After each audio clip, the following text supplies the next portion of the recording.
আমার পিছনে পৃথিবীর সব থেকে এক্সপেন্সিভ কার্স রয়েছে। মজা করছি না, আমরা আমাদের হাতে পেয়েছি টোটাল $250 মিলিয়ন এর কার্স। তার মধ্যে একটার দাম এমনকি $100 মিলিয়ন। আর আমরা সেগুলোকে ওড়াবো, জলের ওপরে চালাবো, ড্রাইভ করব, আর এমনকি আকাশে উড়বো। এই সমস্ত গাড়িগুলো কেন তো দামি আপনাদেরকে দেখাবো। শুরু করব আমরা এই $1 গাড়িটাকে দিয়ে। এটা তো পুরো একটা জঞ্জাল। আপনি কেন এটাকে $1 বিক্রি করে দিচ্ছেন? তুমি দেখতেই পাচ্ছ এটা কোনো কাজের নয়। আমি এর উপর সময় আর টাকা নষ্ট করতে চাই না। যদি আপনি এই ডলারটা ধরেন তাহলে ডিল ফাইনাল। আমি এখনো বলবো এটা হলো একটা জঞ্জাল, কিন্তু যখন আমরা এর উপরে $20,000 খরচা করলাম, এটা চলতে শুরু করলো। ঠিক আছে, এবার তাহলে ব্যাড বয়কে স্টার্ট করা যাক। ও, আমি তো ভাবিনি এটা স্টার্ট হবে। এই গাড়িটা চলছে কিভাবে? কত ধোঁয়া বেরোচ্ছে, এটা তো পাগলামি। $1 কার, $1 কার, $1 কার, $1 কার।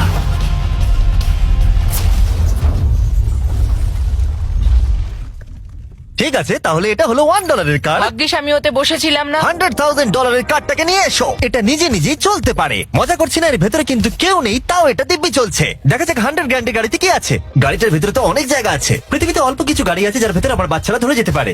তোমার আবার বাচ্চা আছে? হ্যাঁ, তোমরা সবাই চলো এটাকে নিয়ে ঘুরে আসি। টেসলা কেনার আসল কারণ হলো এটা নিজে নিজেই চলতে পারে। ঠিক আছে, আমি কিন্তু আর গাড়িটাকে চালাচ্ছি না। ও, এটা লেন চেঞ্জ করছে। এটা চলছে। এটা সত্যি নিজে নিজেই চলছে। Throttle-টা দেখো, আমি দেখো। কিন্তু থ্রটাল দিইনি, আর স্টিয়ারিংও আমি হাত দিচ্ছি না। জিমি, তার মানে তুমি বলছো যে তুমি ঘুমোতে ঘুমোতেও গাড়ি চালাতে পারবে? না, একদম করবে না। ও, okay. চলো দেখা যাক গাড়িটা কত জোরে যেতে পারে। আমি পেছন থেকে হেলে গেলাম। এটা আমাকে ভয় পাইয়ে দিয়েছে। এটা তো সবে মাত্র শুরু। পরে এমনও গাড়ি আমরা দেখাবো যা লিটারালি প্লেন হয়ে যাবে আর উড়বে। কিন্তু এখন আরে ল্যাম্বোটাকে দেখো, ও, ধাক্কা লেগে যাচ্ছিল। এখানে চাবি লাগানো আছে, তাও এটাকে কেউ চুরি করেনি। যদিও এই গাড়িটার দাম দ্বিগুণ, তবু এই গাড়িটার ভেতরে জায়গা অনেকটাই কম। জানি না কেন এই গাড়িটার দাম 200K, কারণ এর ভেতরে আমি ফিটি হচ্ছে ও না। কি জানে ল্যাম্বরগিনি কিভাবে চালাতে হয়? আচ্ছা, এটা চালু হয় কি করে? আমার মনে হয় এই শিফটারটা টিপতে হবে। ঠিক আছে, তাহলে আমরা এখন রাস্তায় নেমে পড়েছি। ও, কি সাউন্ড! ও মাই গড, কি দারুণ গাড়ি! এই অনেক পাওয়ার আছে দেখছি। ও মাই গড, গাড়িটা তো ইনসেন। আমি আস্তে করে থ্রটাল দিলেই গাড়িটা খুব জোরে দৌড়চ্ছে। আমার ড্রাইভ করা সবথেকে ফাস্টেস্ট কার এটা। যদি তোমরা কোনো ভালো গাড়ি সন্ধান করে থাকো তাহলে ডেফিনেটলি এটা সেই কার। আর এবার আমরা $300,000 এর গাড়িটাকে দেখাবো। আর এটা হলো সম্ভবত পৃথিবীর সবথেকে সেফ কার। এটা ট্যাঙ্কের মতো মনে হচ্ছে। আচ্ছা, এটা কি মিলিটারিদের গাড়ি নাকি? হ্যাঁ, এটা কিন্তু খুব উঁচু। তুমি এটাকে ল্যাম্বরগিনির সাথে কম্পেয়ার করো না। হ্যাঁ, ঠিকই বলেছো। চলো এবার দেখা যাক এই গাড়িটা কেন তো সেফ। প্রথমেই দেখাবো এই বুলেট প্রুফ উইন্ডো, যেটা এতটা মোটা। এই গাড়িটাতে একটা এক্সপ্লোসিভ প্রুফ আর্মার আছে। পরে এটাকে আমরা টেস্ট করব। কার্ল, তুমি কি বাটনটাকে প্রেস করতে চাও? না, একদমই তুমি নয়। কি স্মোক স্ক্রিন বাটনটা টিপতে চাও? প্লিজ। ওহো, ওহো, এটা তো দারুণ। এখানে তো পুরো ধোঁয়ায় ভরে গেছে। ও মাই গড, কি বাজে গন্ধ! কিন্তু এইসব ফিচার্স গুলো এই গাড়িটাকে একদমই সেফ বানায় না। এই পুরো গাড়িটার চারপাশে এক্সপ্লোসিভ প্রুফ ফ্রেম রয়েছে। আর আমরা প্রথম যারা এই গাড়িটাকে টেস্ট করছে, উদাহরণস্বরূপ ওই $300,000 এর গাড়িটাকে ওড়ানোর আগে আমরা একটা নর্মাল গাড়িকে ওড়াবো। দেখা যাক প্যাসেঞ্জাররা বেঁচে থাকে কিনা। 3, 2, 1।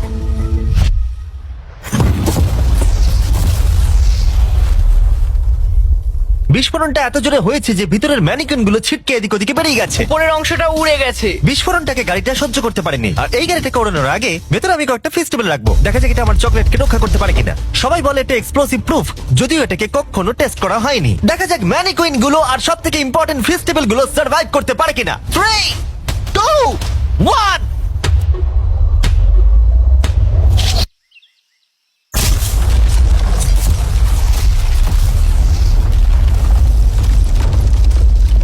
এটা শুধু জাম্প করলো। গাড়িটা ব্লাস্টটাকে সার্ভাইভ করলো, শুধুমাত্র কিছু স্ক্র্যাচেস পড়েছে। উইন্ডোতে একটা ডেন্টও পড়েছে। আরে দাঁড়াও, ফেস্টিভ্যালস গুলো কোথায়? চ্যান্ডেলার বেরিয়ে যাও। তোমরা মেরে দিলে। ফেস্টিভ্যাল গুলো সার্ভাইভ করেছে। যদি তোমরা এমন গাড়ি চাও যেটা বিস্ফোরণ সহ্য করতে পারবে, তাহলে আমি এই গাড়িটাকে রেকমেন্ড করবো। কিন্তু যেহেতু আমরা কোনো যুদ্ধে যাচ্ছি না, তাই আমরা $200,000 এক্সট্রা দিয়ে এটা পেয়েছি। $500,000 এর বোট কার। মাটিতে এটা একটা নর্মাল কার, তুমি পার্থক্যটা বুঝতেই পারবে না। কিন্তু এটা হলো মজার জিনিস, যেই আমি এটাকে জলে নামাবো এটা তৎক্ষণাৎ বোট হয়ে যাবে। চলো কার্ল, তুমি আগে যাও। তাহলে আমরা যাচ্ছি। ও, আমার এটা ঠিক মনে হচ্ছে না, আমার এটা ঠিক মনে হচ্ছে না। আমি ওদের আগে পাঠালাম কারণ আমি দেখে নিলাম এটা কাজ করছে কিনা। এটা জলে চলছে না, আমরা ভাসছি। ও, দেখে মনে হচ্ছে কাজ করছে। দেখা যাক এবার কি হয়। ও মাই গড, আমরা জলে গাড়ি চালাতে চলেছি। ও, এবার এটাকে ধরে রাখতে হবে যতক্ষণ না বিপ শোনা যাচ্ছে। বিপ শোনা গেছে। এবার আমি এটাকে নর্মাল গাড়ির মতোই চালাতে পারবো, কিন্তু জলের ওপর দিয়ে। থিয়া, ধরে বসো। হ্যাঁ। এটা তো দারুণ। 5 সেকেন্ড আগে এটা একটা গাড়ি ছিল। জোরে চলো। আমি ওদের সাথে থাকতে পারতাম, কিন্তু আমার গাড়ি এবং বোটে বমি ও পায়। ওকে দারুণ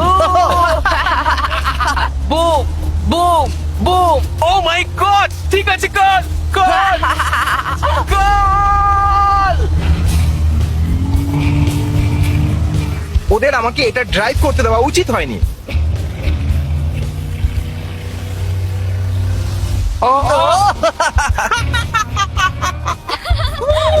আমরা পেরেছি ভাই। রুল নাম্বার 1, ক্রিসের থেকে অনেকটাই দূরে থাকতে হবে। তিনটে গাড়ি গোল করে ঘুরছে। ও, ওরা তো জলের মধ্যে ড্রিফট করছে, পুরো ডোনাটের মতো লাগছে। আমার 5 সেকেন্ড আগে এর সাথে দেখা হলো। এখন আমরা রেস করব। 3, 2, 1 গো! ও খুবই জোরে যাচ্ছে। ও তো ট্রাই করছে না। চলো জোরে চলো। ও আমরা ওকে হারিয়ে দিচ্ছি। ও আরে ও তো আসতে হয়ে যাচ্ছে। আমার বিশ্বাসই হচ্ছে না আমরা ওকে হারিয়ে দিয়েছি। এটাও খুব জোরে চলে। জয় উপভোগ করতে ফেস্টিভ্যাল বার খাওয়া সব থেকে ভালো সেলিব্রেশন। এই নাও কিছু ফেস্টিভ্যাল খাও। ও এই! আমি ধরে ফেলেছি। ফেস্টিভ্যাল এই পৃথিবীর নাম্বার 1 চকলেট। না খেয়ে থাকলে অবশ্যই খাওয়া উচিত। মজার বিষয় হলো আমরা এই তিনটে গাড়িকে চালালাম, তাও আবার জলের ওপর দিয়ে। এটা দারুণ। জিমি, আমার এটা দারুণ লেগেছে। আর আপনারা শুনলে অবাক হবেন, এটা সবেমাত্র শুরু এই ভিডিওর। আমাদের লিস্টে এর পরের গাড়িটা লিটারেলি উঠতে পারে। আর যেহেতু আমার উঁচুতে ভয় লাগে, তাই আমি কার্ল আর নোলানকে পাঠালাম এটার জন্য। ভাই এটা কি হচ্ছে? এই গাড়িটা শুধুমাত্র মাটিতেই চলতে পারে তা নয়, এটার দুটো উইং আছে যেগুলো এটাকে 8000 ফিট ওপরে আকাশেও নিয়ে যেতে পারে। এই গাড়িটার মধ্যে একটা প্রপেলার লাগানো আছে। এখানে থেকে তুমি টেক অফটা দেখো আর আমি প্লেনে গিয়ে ওকে ফলো করছি। আমার বিশ্বাসই হচ্ছে না এটা আকাশে উড়বে। এটা টেক অফ করছে, চাকাগুলোর মাটিতে নেই। দেখো আমার পাশে একটা গাড়ি আছে যেটা উঠছে। গাড়িগুলো তো একটার পর একটা দুর্দান্ত হচ্ছে। এটা আমি বিশ্বাসই করতে পারছি না। একটা গাড়ি যেটা আমার মাথার ওপরে উঠছে। ও মাই গড, এটা কিন্তু দারুণ লাগছে। আমার মনে হয় এই পুরো গাড়িটাই স্টিল দিয়ে তৈরি। এবার ল্যান্ড করতে হবে। এরপরে $1 মিলিয়ন কার। কিন্তু আমি এবারে একটা নিয়ে আসিনি। আমি এখানে $1 মিলিয়ন অনেকগুলো কার নিয়ে এসেছি। যাতে আপনাদের একটা গাড়ি পছন্দ হয় সেই জন্য আমি 10টা গাড়ি নিয়ে এসেছি, যেগুলোর প্রত্যেকটার মূল্য হলো $1 মিলিয়ন। আর স্বাভাবিকভাবেই এই পুরো রেস ট্র্যাকটা আমরা রেন্টে নিয়ে নিয়েছি। তাই আমি আমার বন্ধুদের একটা করে গাড়ি বেছে নিতে বললাম। তোমার সাথে রাইড করবো, দেখো কোনটা চালাবে। এই গাড়িটাকে দেখো। আমি কি এই গাড়িটাতে ফিট করে যাব? ঠিক আছে, গাড়ি চালানোর সময় মেসেজ করবো না। এটা প্রাইভেট প্রপার্টি, এটা করা এখানে লিগ্যাল। ও এবার আমরা শুরু করব।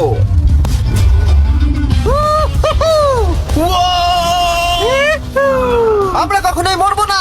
এইসব কথা বলবো না। আমার মনে হচ্ছে আমি ন্যাসকারের মধ্যে আছি। আমার দারুণ লাগছে, মনে হচ্ছে ফার্স্ট অ্যান্ড ফিউরিয়াস এর কোনো সিন। এটা খুবই একটা দুর্দান্ত বিষয়, তাই না? এতগুলো দামি আর লাউড গাড়ি আমরা চালাচ্ছি। সেটাও আবার প্রাইভেট রেস ট্র্যাক। হ্যাঁ, একটা প্রাইভেট রেস ট্র্যাকে।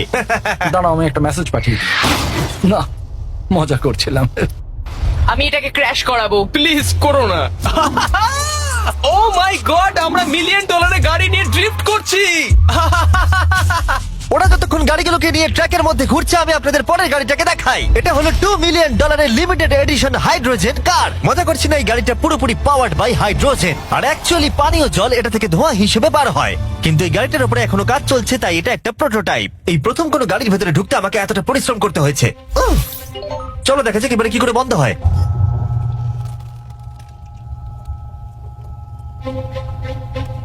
প্রথমে যেটা বলবো, দরজা খুব আস্তে বন্ধ হয়। এবার আমরা এটাকে রাস্তায় চালাবো। এটা একটা সত্যি বড় ব্যাপার, কারণ এর আগে এই গাড়িটাকে রাস্তায় কখনো চালানোই ও, হয়নি। তুমি এটা আমাকে আগে বলনি কেন? তারা এই গাড়িটাকে একটা কনসেপ্ট হিসেবে তৈরি করেছে, তাই গাড়িটাকে রাস্তায় চালানো সত্যি কোয়েশ্চেনেবল। দেখো এই মহিলাটাকে, ওই মহিলাটি আমাদের গাড়ির ভিডিও করছিল। আর যতক্ষণ আমরা গাড়িটাকে চালাচ্ছি, আমি আপনাদের Samsung Galaxy Z Flip 5 phone সম্পর্কে বলছি। এই ফোনটার বিশেষত্ব হলো এটা ফোল্ড হয়ে হাফ হয়ে যায়। বুম, হাফ হয়ে গেল। সাধারণত সব গাড়িতে আমি সিট বেল্ট পরি, কিন্তু এটাতে নেই। তারা ওটা দেয়নি। ফ্লিপ 5 এর এই ফোল্ডিং সুবিধা, এটা আপনাকে পকেটে ঢোকাতে সাহায্য করবে। আর তার সাথে আপনি দুটো অ্যাপ একই সাথে চালাতে পারবেন। দেখাও। দাঁড়াও দেখাচ্ছি। নিচের দিকে আমি গুগল খুলে রেখেছি, আর ওপরের দিকটায় আমি মিস্টার বিস্ট ভিডিও দেখছি। ওরে বাবারে, এটা তো খুব জোরে যায় দেখছি। হ্যাঁ, যদিও এটা হাইড্রোজেন গ্যাসের সাহায্যে চলে, তবু এটার রেঞ্জ হলো 1000 মাইলের বেশি। এটা টপ স্পিড হলো 221 মাইল পার আওয়ার। আর এই ফোনটার দারুণ একটা জিনিস হলো আপনি 4K 60 FPS এ রেকর্ড করতে পারবেন। এমনকি এটা ফোল্ড হওয়া অবস্থাতেও রেকর্ড হয়। যদিও স্যামসাং গ্যালাক্সি S23 আলট্রা এই চ্যানেলের অফিসিয়াল ব্লগ ক্যামেরা। ইঞ্জিনের সাউন্ডটা শোনো। দুর্দান্ত। সাউন্ডটা কিন্তু দারুণ। এমনকি এখানে একটা ফ্রন্ট ফেসিং ক্যামেরাও আছে যখন তুমি এটাকে বন্ধ করে রাখবে। এই ফ্লিপ 5 হলো এখনো পর্যন্ত স্যামসাং এর সবথেকে ইনোভেটিভ ফোন। ডেসক্রিপশনে দেওয়া লিংকে ক্লিক করে এক্ষুনি কিনে নিন। তাড়াতাড়ি। আমার চারপাশে অনেক গাড়ি ঘুরছে। আমার $2 মিলিয়ন গাড়ি কাছ থেকে সরে যাও। চলো পরে গাড়িটা দেখা যাক। রেসটাকে ফিরে এসে আমরা পেলাম এখন অব্দি সব থেকে এক্সোটিক আর পাওয়ারফুল কার, যার দাম হলো $10 মিলিয়ন। এই কনিসিক ভেডার এই পৃথিবীতে একমাত্র একটাই আছে। তো এটা হলো world's fastest production car. Oh my God! আর পেন্ট করা হয়েছে লিটারালি ক্রাশড ডায়মন্ডস দিয়ে। ইন্স্যুরেন্স কোম্পানি শুধুমাত্র ওনারকেই ড্রাইভ করতে দেয়। এটা আমার দেখা সব থেকে কুলেস্ট কার ডোর। তুমি পাগল। চলো বসা যাক। হ্যাঁ বসে পড়ো। মজার বিষয় এই গাড়িতে যে বসে সে কাঁদে। সত্যি হ্যাঁ তুমিও তৈরি হয়ে যাও। ঝাঁকুনি যাতে না লাগে আমি আগেই মাথা পিছিয়ে নিয়েছি। এটা এত জোরে যাচ্ছে কিভাবে? আমি কোনোদিনও দাঁড়াও, এটা শেষ হোক। এই কারটা পৃথিবীর সব থেকে ফাস্টেস্ট হওয়ার কারণ হলো এতে twin turbo charged V8 engine লাগানো আছে। আর এর পুরো ফ্রেমটা তৈরি হয়েছে এয়ার কোর কার্বন ফাইবার দিয়ে, যেটা এর ওজনকে ল্যাম্বরগিনির থেকে 5000 পাউন্ডস কম করেছে। আমি এরকম জিনিসের আগে কখনো দেখিনি।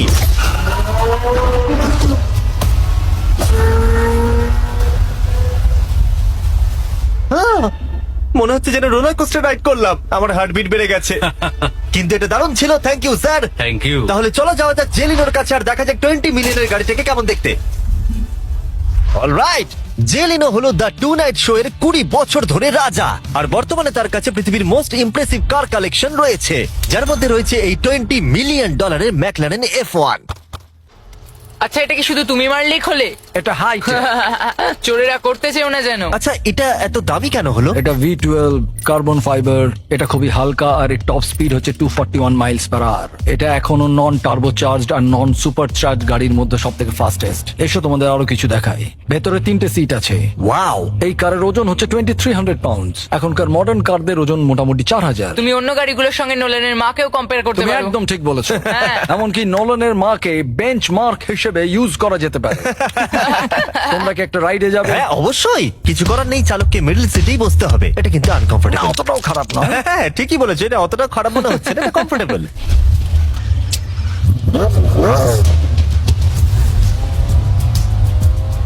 এরকম গাড়িতে সাধারণত 3 জন কমফোর্টেবল ভাবে বসা যায় না। হ্যাঁ এটা বেশ ইন্টারেস্টিং, কারণ নরমালি স্টিয়ারিং এখানেই থাকা আর উচিত। ইংল্যান্ডে হলে স্টিয়ারিং হুইল এদিকে থাকা উচিত। হ্যাঁ ঠিক বলেছো। তুমি হলো ইংল্যান্ড, ও হলো আমেরিকা। কতদিন এই গাড়িটা তোমার কাছে তুমি আছে? কত সালে জন্মেছো? 1998। আমি সেই বছর এই গাড়িটা নিয়েছি। এটা এরকম, আমি মায়ের পেট থেকে বেরোলাম আর সে বললো চলো সেলিব্রেট করি এই গাড়িটাকে তাহলে কিনে। তো এটা বলতে হয় আমি তোমার বাবা। ইন্টারেস্টিং। কত দিয়ে এই গাড়িটাকে কিনেছিলে? আমি 800,000 দিয়েছি। Wow. গাড়ি কেনার পর লোকে বলেছিল এত দাম গাড়ির পাবে না, কিন্তু যত দিন পেরিয়েছে দাম বেড়েই গেছে। আর এখন এটা $20 মিলিয়ন। তাই এটা খুবই আশ্চর্যের। তার মানে তোমার কেনার পরে এই গাড়িটার দাম প্রতি বছর $1 মিলিয়ন করে বেড়ে গেছে। হ্যাঁ মোটামুটি সেরকমই বলতে পারো। কাল তোমার এই গাড়িটাকে কেমন লাগছে? হ্যাঁ খুব ভালো লাগছে। এই গাড়িটা কেনা থেকে তোমাকে কে আটকাচ্ছে? $19.9 মিলিয়ন। আচ্ছা তোমার কি কোনো রেক আছে? ও হ্যাঁ, আমার অনেক রেক আছে। এটাই আমাদেরকে ঘোরানোর জন্য থ্যাংক ইউ। আরে কোনো ব্যাপার না। এটা দারুণ। এর পরের দুটো গাড়ি এতটাই এক্সপেন্সিভ যে এই দুটো গাড়িকে মিউজিয়ামের ভেতরে সব সময় লক করে রাখা হয়। এই দুটো গাড়ির মিলিত মূল্য হলো $80 মিলিয়ন। আর আমরা মিউজিয়ামকে কনভিন্স করলাম গাড়ি দুটোকে আমাদের একবার দেবার জন্য। হ্যাঁ ঠিকঠাক আসছে। আর এবার ভিডিওটা হতে যাচ্ছে লিটারালি মাইন্ড ব্লোয়িং। এই ব্যাড বয়ের আওয়াজ শোনাও। ও এটা wow! 30 মিলিয়নের। এবার শুনবো 50 মিলিয়নের। মিথ্যে বলবো না, আমার $50 মিলিয়ন বেশি ভালো লাগলো। তাই আমি $50 মিলিয়ন গাড়িটাতে বসে পড়লাম ডোনাট মিডিয়ার সাথে। আর চ্যান্ডেলার $30 মিলিয়ন গাড়িটাতে বসলো বো বকম্যানের সাথে, যে হলো কার লেজেন্ড। তোমরা তৈরি? তুমি তৈরি? আমিও তৈরি। চলো বেরোনো যাক। চ্যান্ডেলার যে গাড়িটাতে বসে সেটা এতটা দামি হওয়ার কারণ হলো এটা স্পেসিফিক্যালি তৈরি করা হয়েছিল ফেরারি ফাউন্ডারের পক্ষ থেকে ফোর্ডের ফাউন্ডারকে গিফট দেওয়ার জন্য। এটা মানব ইতিহাসে তৈরি হওয়া ফেরারির একমাত্র ভার্সন। ও বাম্পারটা দেখে কোনো অসুবিধাই হলো না। আমাকে রাস্তার প্রত্যেকটা গর্ত ভালো করে লক্ষ্য করতে হবে, কারণ আমি $50 মিলিয়ন গাড়ি চালাচ্ছি। আমরা যে গাড়িটায় আছি সেটা হলো জাগুয়ারের সব থেকে দামি গাড়ি। এটা লেজেন্ডারি অ্যাক্টর স্টিভ ম্যাককুইন্স প্রতিদিন চালাতো। আর তিনি গাড়িটাকে খুব জোরে চালানোর কারণে তার লাইসেন্স অ্যাকচুয়ালি সাসপেন্ডেড হয়ে গেছিল। আমি রাস্তার সবকটা গর্তকে লক্ষ্য করছি। আর যেহেতু এই গাড়িগুলো খুবই এক্সপেন্সিভ, তাই পুরো পুলিশ এসকর্ট আমাদের সাথেই ছিল, যাতে কেউ আমাদের গাড়িটার কাছাকাছি না আসতে পারে। এটা কিন্তু দারুণ। আরে তো স্পিডটাও ভালো। গাড়িটা চালাতে কেমন লাগছে? দারুণ। ও আমার টুপি! ও আর যখন আমরা মজা করছিলাম, বো ব্যাকম্যান তার $30 মিলিয়ন গাড়িটাকে টপ স্পিডে নিয়ে গেছিল। দাঁড়াও দাঁড়াও দাঁড়াও দাঁড়াও একটু দাঁড়াও, গাড়িটা আটকে গেছে। এক সেকেন্ড দাঁড়াও। আমরা খুব জোরে চালিয়ে ফেলেছি।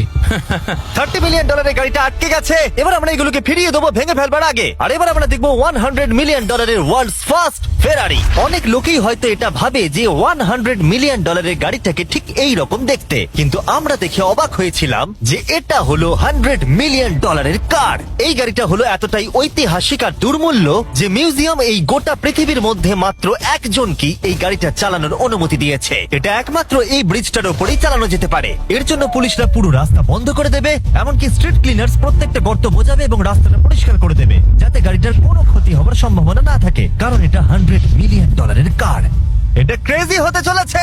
অলরাইট, এবার আমরা ব্রিজে উঠলাম। ও মাই গড, ওই দেখো, $100 মিলিয়ন গাড়ি রাস্তায় চলছে। ও আবার টুপিটা পড়ে গেল। ওর টুপি আবার পড়ে গেছে। এটা নিয়ে দ্বিতীয়বার হলো। দামি গাড়িগুলোর সঙ্গে একটা করে ফ্রি হ্যাট পাওয়া যায়। ঠিক বলেছো। কি হয়েছে? এটা দুর্দান্ত। এর থেকে মজার আর কি জিনিস হতে পারে? বুঝে গেছি, দারুণ। চলো। ও মাই গড, এটা দুর্দান্ত। আমি আশা করবো তোমরা ভিডিওটাকে এনজয় করেছো। এবার ব্রিজে একটা বম ফাটিয়ে দাও।